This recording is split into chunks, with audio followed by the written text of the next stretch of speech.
setelah ba'da subuh, solat subuh, maka kita musafahah sambil berdiri. Sambil berdiri itu maksudnya tuh memang sambil kita gunakan manfaatkan waktunya itu dengan zikir. Ya tak? Jadi zikir innallaha malaikatahu mulai sampai keliling untuk berzikir. Jadi seakan-akan kita tahu hubungan kita fulan bin fulan, fulan bin fulan. Tapi kalau tidak kata musafahah, maka mungkin kita tidak kenal si fulan bin fulan itu siapa. Mungkin mondok masalah ibarat kata 4 tahun, 5 tahun.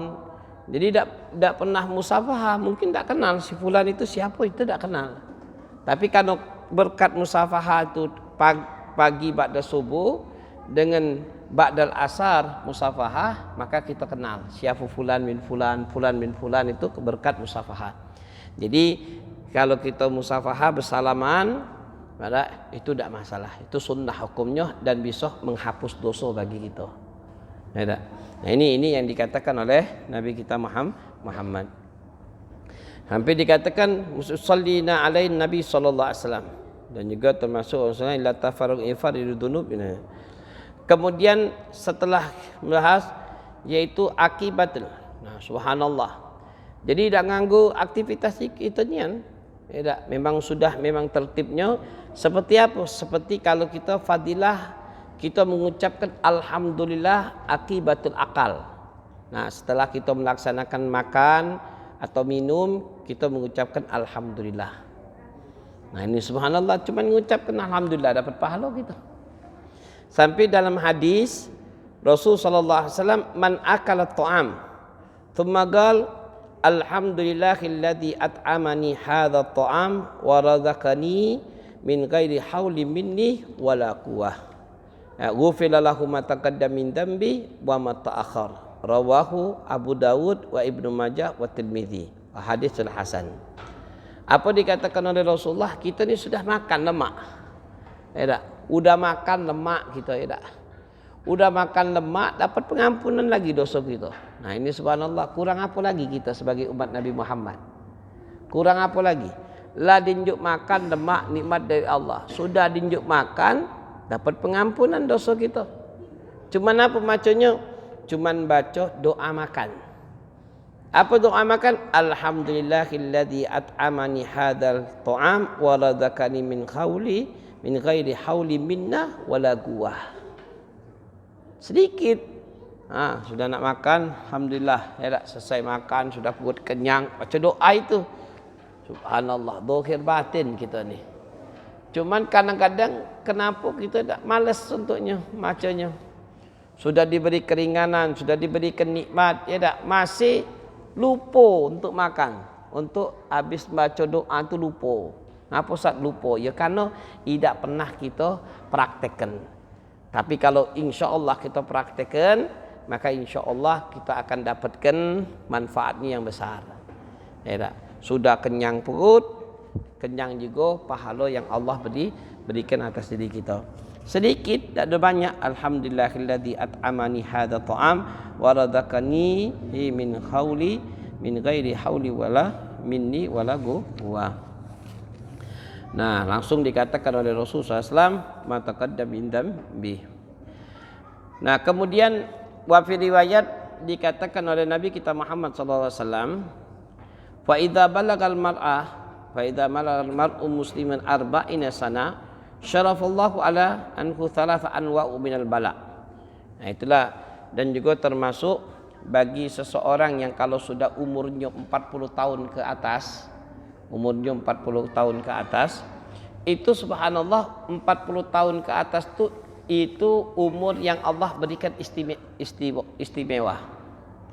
Itulah ketika Rasul sallallahu alaihi wasallam diangkat menjadi nabi umurnya 40 tahun. Ulama diangkat oleh orang ulama itu mendapatkan suatu kedudukan, biasanya diangkat umur 40 tahun. Kadang-kadang amalan-amalan kita yang pengen ngambil ilmu-ilmu 40 hari. Ya. Nah, ini 40 tahun sampai dalam hadis Rasulullah SAW, man balagha umruh, ya, barang siapa yang sampai balaghal umruhu arba'ina sana, ya, Sampai barang siapa yang sampai umurnya 40 tahun, tapi kejelekannya, kebaikannya itu tidak bisa mengalahkan kejelekannya. Kebaikan yang dia lakoni tidak pacak mengalahkan kebaikannya. Kejelekannya ni. Apa dikatakan oleh Rasulullah SAW? Fahajjuhu ilan nar. Dia pantas wong itu masuk di dalam nerakanya Allah. Kalau sudah kita 40 tahun tak katik berubah diri kita. Tidak berubah, tidak jadi dewasa. Kadang-kadang 40 tahun ini sudah kita termasuk wong sudah dewasa. Kecuali wajar kalau sudah tua, umur pucuk 60 tahun, 70 tahun, balik kecil lagi. Balik kecil lagi, nah tidak masalah kita. Tidak balik kecil lagi, perilakunya seperti budak kecil lagi. Tidak pacak nagok dirinya sebagai wong yang dewasa. Nah itu bingung juga kadang-kadang kita itu. Tapi kalau seandainya umur 40 tahun tidak berubah dari dirinya, maka itulah kata Rasulullah, fahajjud ilan nar. Wajib dia masuk neraka. Pantas, ibarat kata pantas masuk neraka kalau dia tidak bertaubat kepada Allah. Kalau bahasa kita ni tua keladi. Ya tak? Tambah tua tambah jadi. Nah ini kalau wong yang tua tambah jadi ni repot kita. Ya tak? Sudah tua tambah jadi, repot kita. Nah ini karena apa? Karena wong yang sudah kata Rasulullah, wong yang sudah 40 tahun umurnya, arba'ina sana, syarafa anhu thalatha'an wa hu minal bala. Maka insyaallah orang tersebut akan dijauhkan bala, kata Rasulullah. Yang pertama ad-junun, penyakit gila. Itulah kalau ada ulama biasanya kalau kita ngomong jangan ngamalkan dulu sekarang ini. Ngamalkan wirid, zikir apa-apa, tak usahlah dulu. Kaget. Kapan? Kalau sudah umur 40 tahun. Kalau 40 tahun boleh kita amalkan. InsyaAllah tidak ada gangguan. Tidak. Kalau sudah umur 40 tahun. Tapi kalau masa di bawah 40 tahun jangan dulu. Takut banyak yang gangguan, banyak yang tak kuat. Kaget mungkin dianya banyak ngeheng otaknya. Nah ini kalau dia di bawah 40 tahun. Tapi kalau 40 tahun, maka bolehlah dia nak berzikir, nak dekatkan dirinya kepada Allah, tak masalah. Tapi di bawah 40 tahun kejar. Apa kejar? Kejar ilmu. Ya tak? Kejar ilmu. Belajar ilmu, belajar ini, belajar ini, belajar ini. Apa pun yang dia inginkan. Nak ilmu dunia, nak ilmu akhirat dia pelajari. Karena Rasulullah SAW menjelaskan man arada dunya fa alaihi bi ilmi wa man arada al akhirat fa alaihi ma bi ilmi wa ala faman aradahuma fa alaihi ma fi ilmi. Barang siapa yang pengen dunia maka pelajari ilmu dunia, barang siapa pengen akhirat maka pelajari ilmu akhirat. Kalau pengen dua-duanya maka pelajari ilmu dunia dan ilmu akhirat. Nah ini kalau sudah umur 40 tahun. Yang pertama dia selamat dari penyakit junun, yang kedua penyakit juzam. Yang ketiga yaitu penyakit baros. Penyakit baros ni belang. InsyaAllah dia diselamatkan. Nah kemudian dikatakan juga oleh Rasulullah SAW, kalau sudah umurnya balagal khamsina sana, kalau dia umurnya sudah sampai 50 tahun, khaffallahu anhu dzunub, maka Allah akan meringankan dosanya. Maksudnya meringankan dosanya kalau wong sudah 40 tahun malas untuk berbuat maksiat, tidak nafsu lagi sudah. Tidak. Nah, tak tahulah kalau yang tadi kita jelaskan kalau sudah jadi ketua keladi tadi, nah bingung juga adanya. Kadang-kadang mahap ngomong ada wong yang ini katanya, anak ni tetap gegembe tapi tenaga tak kati. Maksiat masih tapi tenaga tak kati. Naudzubillah min dzalik katanya. Ya tak? Nah, jadi kalau sudah umur 50 tahun biasanya 50 tahun ke atas tu mulai maksiat tu dianya rasanya diringankan oleh Allah. Kenapa? Karena dia sudah rasanya tidak semangat lagi untuk ini nih. Paling tidak sedikit-sedikit. Tapi diringankan daripada dia awalnya sehat nian, masih muda, ya mungkin melakukan maksiat tiap hari kali. Ya tak? Tambah lagi dia punya duit pula. Nah, mulailah. Nah, kemudian fa idza balagha sittina sana, kalau sudah umurnya 60 tahun, razaqallahu inabah ilaih, maka Allah akan memberikan taubat atas dirinya.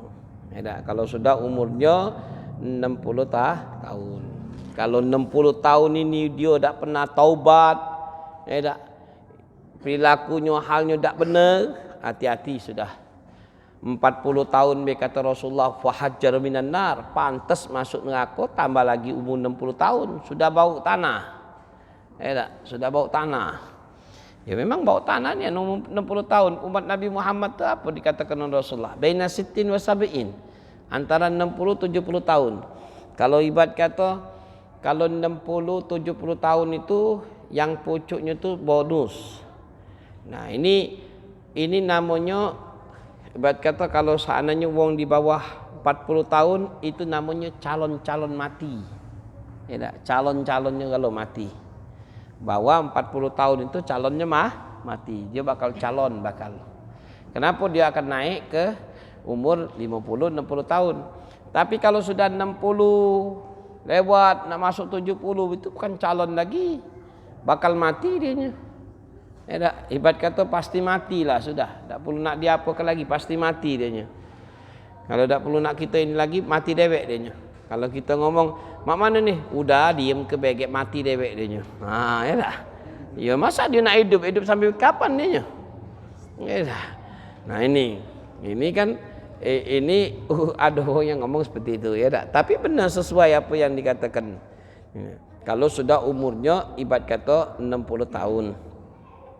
Nah, tapi kalau seandainya umurnya idza balagha sab'ina sana, sampai dianya umurnya 70 tahun. Ya tak? 70 tahun umurnya, ahabbul malaikat. Malaikat senang sama dia kalau sudah umurnya 70 tahun. Berarti condong maksiat tak katik lagi, biasanya nak dekatkan dirinya sama Allah ya tak? Dekat dirinya dengan Allah. Nah, wa ahlus sama, kan dia ahli malaikat iaitu ahli sama. Hobi ya tak? Masa orang yang 70 tahun masih nak maksiat pikirannya, itu parah berarti orang itu. Ya tak? Sudah Allah tutup pintu taubatnya kalau takutnya orang seperti itu. Ya tak? Jadi biasanya kalau kita ni, kalau sudah umur-umur yang tua, pengen hati kita ni nak dekat sama Allah. Mak mano? Kan ada kan kalau anak dulu di majlis di daerah sana, Ustaz, kenapa? Anak ni Ustaz, alhamdulillah ini banyak yang di sini ni mantan pensiun kalau katanya. Mantan pensiun kalau. Alhamdulillah atau tergerak untuk sekarang ini untuk mencari ilmu, pengen nak dekatkan sama Allah. Alhamdulillah ya tak? Ada tergerak dalam hatinya untuk belajar ilmu dan untuk memperbanyak amal ibadah. Itu baru umur yang masuk-masuk 60, 65 dah. Kalau sudah 60, 70 tahun tidak berubah juga. Nah, ini hati-hati wong yang seperti ini ya tak? Nah, wa idza balaga thamanina sana, kalau sudah dianya sampai ya tak, umurnya 80 tahun ya tak? Thamanina sana uthbitat hasanat wa musih sayiat. Kalau sudah umurnya 80 tahun ke atas, biasanya dia dimantapkan kebaikannya. Dimantapkan kebaikannya dan dihapuskan daripada kejelekannya. Biasa kan kalau sudah 80 tahun dia mulailah itu dah. Mulai pengen di rumah pengen melakukan baik, tak galak lagi melakukan maksiat. 80 tahun. Ya dah. Di sini ada umur 80 tahun. Atik belum sampai Apa? 70. Paling minimal 70 Ya tak? Subhanallah. Sudah dapat ahabul malaikat, sudah dapatkan kecintaan dari malaikat. Subhanallah. Nah, tapi idza balagat tis'ina sana, kalau sudah sampai umurnya 90 tahun, 90 tahun, ghufira lahu ma taqaddama min dzambi wa ma ta'akhkhar. Maka Allah akan ampunkan dosanya yang akan datang dan juga yang sebelumnya. Nah, ini subhanallah. Khusus untuk siapa? Untuk umat Nabi Muhammad. Kalau umat-umat yang terdahulu tidak. Karena umat terdahulu umurnya panjang-panjang. Umurnya panjang-panjang. Kadang-kadang umurnya ada yang 200 tahun yang pernah anak ceritakan kan, ditangis-tangisinya nangis. Karena meninggal. Itu kalau 200 tahun seperti budak kecil. Umur dahulu panjang-panjang. Tapi kalau umur umat Nabi Muhammad itu minimal wong yang sudah 70 tahun itu sudah termasuk nikmat sudah. Termasuk nikmat lah. Allah berikan seperti itu. Kalau sudah umurnya Rasulullah umurnya berapa tahun? 63 tahun. Umur Rasulullah 63 tahun wafat. Kemudian Sayyidina Abu Bakar Siddiq umur 63 tahun wafat. Kemudian Sayyidina Umar bin Khattab radhiyallahu anhu umurnya 63 tahun wafat. Subhanallah 63 tahunnya. Kemudian Sayyidina Ali bin Abi Thalib umurnya 63 tahun wafat. Cuman sahabat Arba'ur Rasyidin, 4 sahabat ini yang paling panjang umurnya Sayyidina Uthman bin Affan. Cuman Sayyidina Uthman bin Affan sampai 92 tahun. Yang lainnya 63 tahun, 63 tahun, 63 tahun. Jadi kalau seandainya kita umur 70 tahun, berarti kita kurangi 63 tahun. Berarti kita sudah dapat bonus 7 tahun. Nah, itu. Kalau kita ibarat kata umurnya 75 tahun, kurangi 63 tahun, berapa bonus yang kita dapatkan? Nah ini, jadi ukurnya tuh umur Nabi kita Muhammad. Ya, diukur dengan umur Nabi kita. Nah, kalau kita sudah banyak bonus, maka melebihi umur kita itu banyak-banyaklah kembalilah kepada Allah. Banyak-banyak kembali kepada Allah. Kenapa? Karena waktu itulah waktu untuk kita mendekatkan diri kita kepada Allah. Nah, itulah yang dikatakan oleh Nabi kita Muhammad sallallahu alaihi wasallam, sebagaimana yang dikatakan oleh Said Muhammad bin Alwi bin Abbas Al-Maliki, ada suatu perkara yang bisa menghapus dosa, amalan sedikit tapi bisa menghapus dosa bagi kita. Nah ini subhanallah, jangan sampai kita tinggalkan sedikit daripada amalan-amalan sedikit tapi bisa menghapus dosa bagi kita. Nah kemudian dikatakan oleh Said Muhammad bin Alwi bin Abbas Al-Maliki, katanya setelah kita membahas tentang perkara yang bisa menghapus dosa, maka Said Muhammad bin Alwi bin Abbas Al-Maliki menjelaskan, katanya sa'atul rahmat lihadil ummah bifathil abwab taubat. Nah ini juga suatu luasnya rahmatnya Allah, ya, luasnya rahmatnya Allah lihadil ummah, untuk umat Nabi Muhammad. Jadi luasnya rahmat untuk umat Nabi Muhammad SAW, abwabut taubat, dibukalah pintu taubat. Jadi dibukalah pintu taubat ini khusus untuk umat Nabi Muhammad. Nah ini subhanallah. Jadi luas rahmatnya Allah itu untuk umat Nabi Muhammad. Apa? Pintu taubat. Kalau umat-umat yang terdahulu tidak seperti itu. Tapi subhanallah, salah satu keutamaan umat Nabi Muhammad, luasnya pintu taubat yang Allah Subhanahu wa taala berikan, kemudian ya targhib haitsu ala mubadilun ilaih, untuk kita bersungguh-sungguh cepat untuk kita bertaubat kepada Allah. Apa? Di dalam hadis Nabi kita Muhammad sallallahu alaihi wasallam, rawahul Muslim wan Nisa'i, innallaha azza wa jal yabsutu bi yadihi bil-lail yatuba musi'a fin nahar wa yabsutu yadihi bin nahar yatuba musi'a fil lail hatta tala'us syams min maghribiha. Apa dikatakan oleh Rasulullah SAW, sesungguhnya Allah, ya, Allah itu membentangkan, Allah yang maha agung, yang maha tinggi, yang maha mulia, Allah membentangkan, ya, membentangkan apa? Yadi, membentangkan tangannya. Maksud Allah yang membentang tangannya, Allah menerima taubatnya seorang hamba khusus untuk umat Nabi Muhammad dari pagi sampai sore. Dari pagi sampai sore dibuka taubatnya oleh Allah. Kemudian dari sore sampai ke pagi lagi.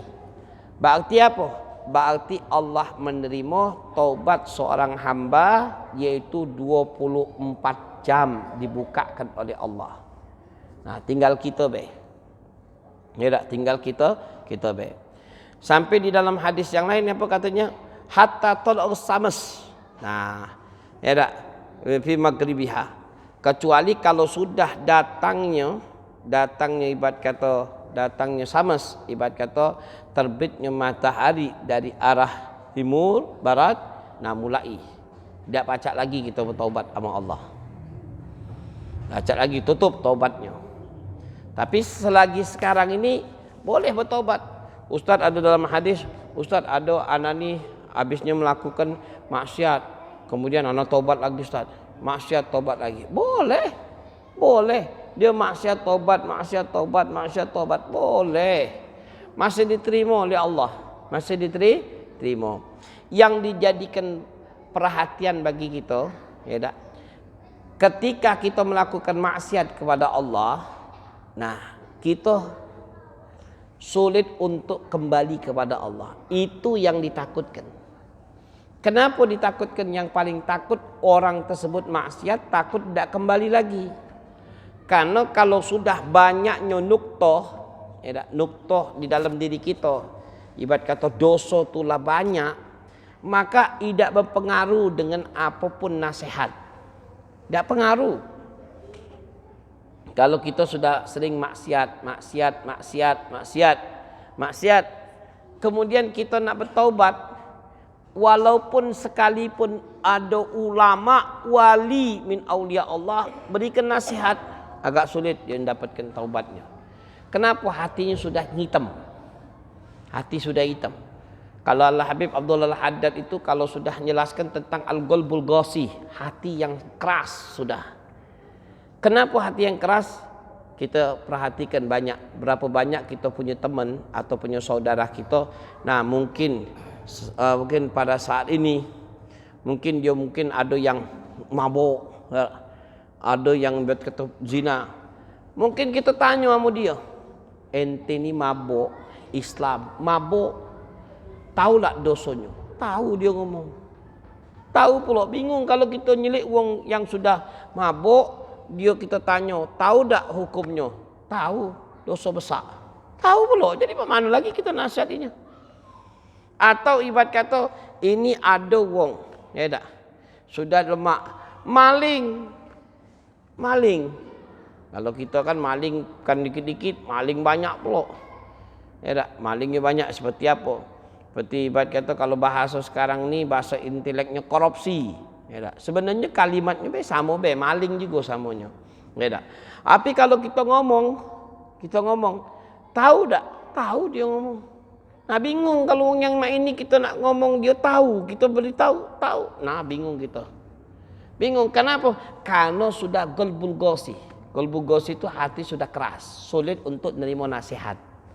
Walaupun apapun, kenapa? Karena seringnya. Nah, yang seperti ini dikatakan oleh ulama, ya kalaunya luas Allah berikan taubatnya luas. Allah selagi dia masih tenggorokannya belum sampai, maka Allah tetap berikan taubatnya.